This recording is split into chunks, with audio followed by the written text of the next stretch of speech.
Halo semuanya, balik lagi dengan saya Victor Excel, ada Pak Denny Asun, dan ada Pak Tito. Halo. Di video kali ini kami akan ngebahas tentang seluk-beluk robot trading. Dan gimana kita sebagai trader buat nggak salah pilih nih robot trading yang pas untuk kita tuh apa.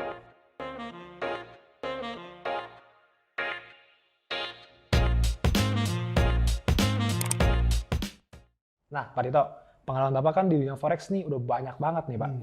Pandangan Bapak tentang robot trading tuh gimana? Soalnya banyak banget yang suka dan minat ya. Iya. Pastilah suka sama minat karena kan robot identiknya kan gampang, mudah, udah gitu autopilot. Iya. Bener nggak sih?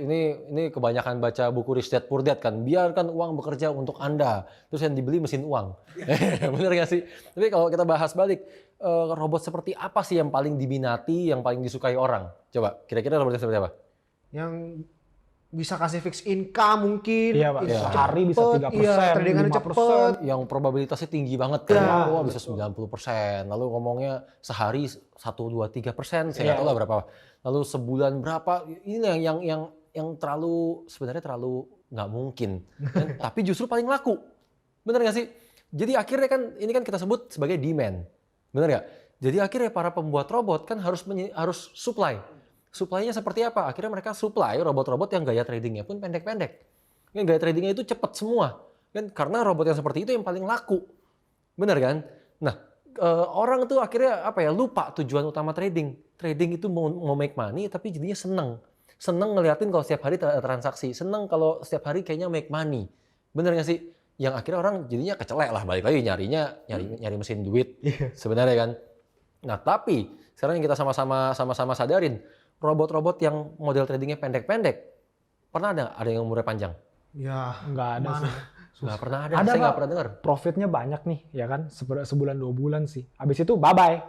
Kan tadi saya bilang kan nggak ada yang umurnya panjang kan. Iya. Kenapa? Nah itu yang mau kita bahas sekarang, penyebabnya kenapa. Jadi saya akan ngebahas tentang robot ini baik dari sisi pembuat robot, pengguna robot, maupun berdasarkan pengalaman saya sendiri intinya kan.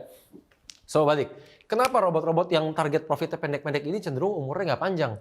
Karena robot itu kan robot itu dibuat berdasarkan data backtest, berdasarkan hasil backtest, ya kan? Backtestnya sendiri ini kan berdasarkan history kan, berdasarkan harga yang sudah pernah terjadi.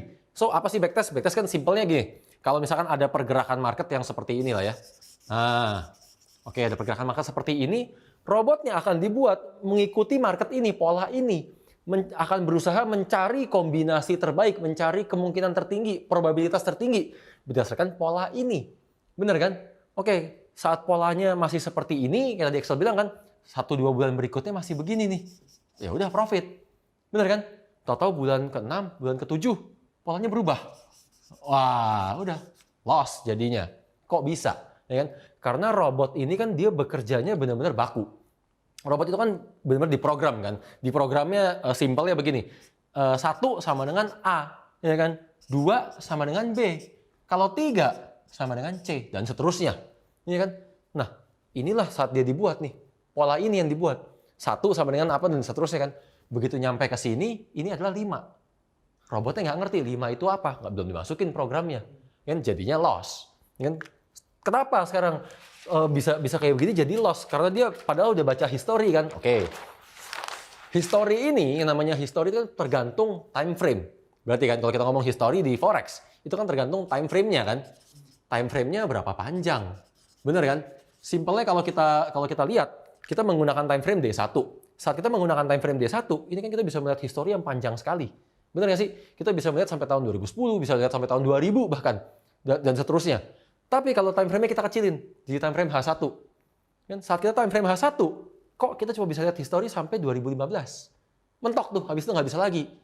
Bener kan? Itu yang selalu terjadi kan?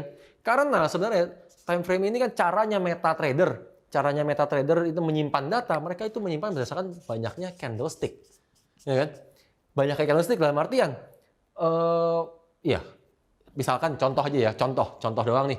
Kalau platform MetaTrader mengatakan, oke, MetaTrader akan menyimpan 1000 candlestick. Oke, itu artinya 1000 candle daily, 1000 candle H4, 1000 candle H1. Benar kan? Inilah cara MetaTrader menyimpan data. Ya kan? Mereka nggak akan menyimpan berdasarkan periode. Bahwa semuanya akan dari tahun 2000, itu enggak. Itu jawabannya kenapa time frame beda history, ya kan? Nah, sekarang 1000 D1. Artinya kan itu 1000 hari. Benar nggak sih? Benar kan? Ini 1000 hari artinya. Sementara 1000 candle H1 1000 jam. 1000 jam. Benar kan? Nah, pola yang terbentuk 1000 jam terakhir sama nggak sama 1000 hari terakhir? Beda banget. Beda banget. Jauh banget. Iya kan?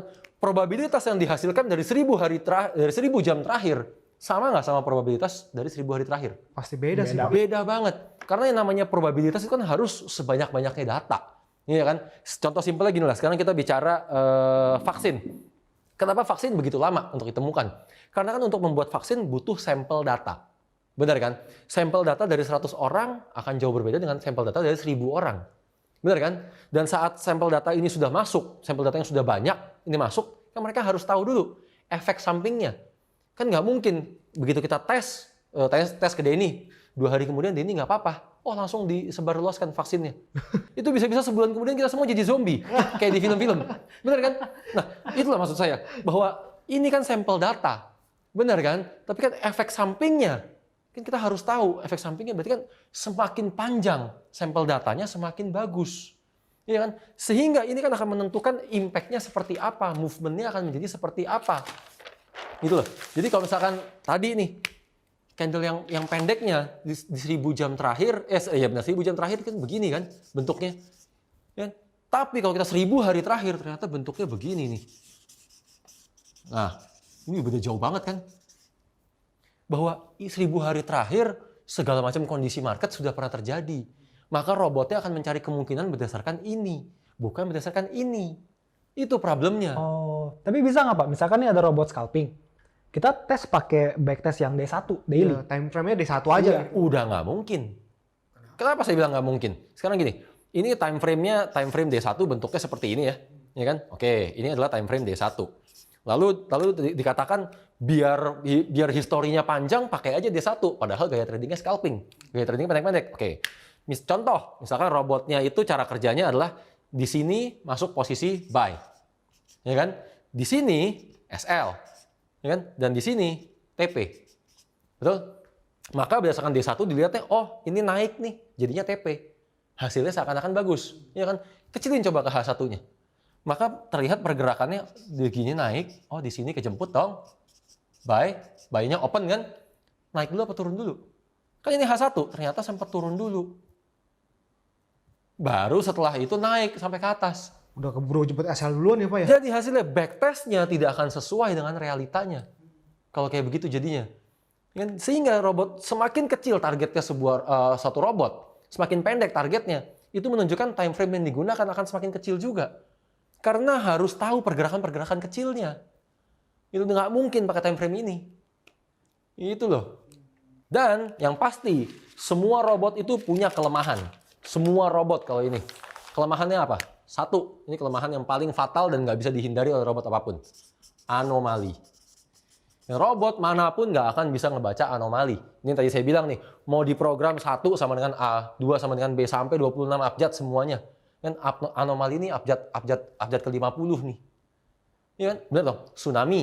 Ini kan lalu Swiss franc drop 2000 poin waktu itu tahun 2015. Brexit, sampai Donald Trump nge-tweet. Itu kan semua nggak ada informasi.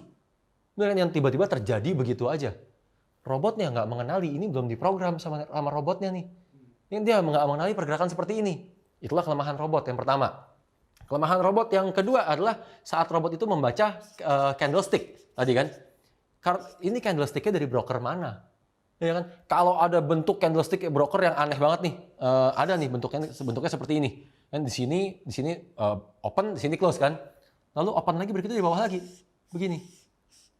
Ada nih. Yang kayak gitu ada Pak? Ada nih, saya kasih lihat. Ini. Lihat dong. Iyalah lucu. Ada. Udah kayak kembar-kembar gitu. Makanya. Ya kan? Terus kalau robotnya dibuat berdasarkan candlestick yang seperti ini gimana? Atau sebaliknya. Sebaliknya sekarang, robotnya dibuat berdasarkan candlestick yang beres. Kita menjalankan ini di yang seperti ini. Gimana? Ya kan? Hasilnya udah pasti ngaco total. Benar nggak sih? Yang ketiga, robot juga bermasalah saat terbentuk histori yang baru. Ya kan? Dalam artian saat pecah rekor. Kan mau itu all time high ataupun all time low. Kenapa? Karena tadi cara kerja robot berdasarkan backtest, berdasarkan history. Sementara kalau pecah rekor baru, all time high atau all time low, itu nggak ada historinya. Support resistance pun nggak ada, mau ikut mana. Nah sekarang contoh konkretnya kita lihat market Nasdaq. Ya kan seperti kita sama-sama tahu, Nasdaq ini setiap tahun bisa membentuk rekor yang baru, all time high terus nih setiap tahun. Kan? Terus gimana robotnya kerja? Ini nggak ada historinya, nggak ada support, nggak ada resistance-nya. Iya Apa juga. yang dibaca sama robotnya? Iya juga ya Pak, gimana cara tradingnya ya? Iya. Kayak tentuin exit-nya gitu Pak, soalnya kan nggak ada history sebelumnya. Iya. Apa? Nasdaq? Iya. Ini Nasdaq kalau sampai dia tembus lagi rekor yang baru, dia akan ngejar 14.207. Dan setelah 14.207, dia akan ngejar 14.284. Tahu dari mana Pak? Ajarin dong. Nah, udahlah, nggak usah. Soalnya kan gini loh Pak, dari emas kita bisa trading ke Nasdaq kan mantep dong. Waduh, nggak. Upgrade Pak, upgrade. Upgrade Nggak gitu levelnya. juga. Ya namanya trader nih. Trader itu upgrade kalau income-nya nambah. Ya kan? Dari yang tadinya trading, benar-benar belajar, lalu income-nya sampai bisa mencukupi kebutuhan sehari-hari, sampai akhirnya bisa jadi income utama. Akhirnya bisa trading for living. Itulah prosesnya trading. Itulah naik levelnya seorang trader. Bukannya pindah produk. Ya kan, pindah produk mana ada urusan. Trading is trading. Bener nggak sih? Maksudnya jangan ngawur gitu pola pikirnya. Oke. Terus cara kita tahu robot itu bagus apa enggak tuh gimana sih Pak? Kalian juga ya, abis saya ajarin cara ini, abis saya tunjukin cara ini, jangan malah dipakai buat penipuan. Ya kan, itu mah Ponzi. Udah confirm Ponzi 1000%.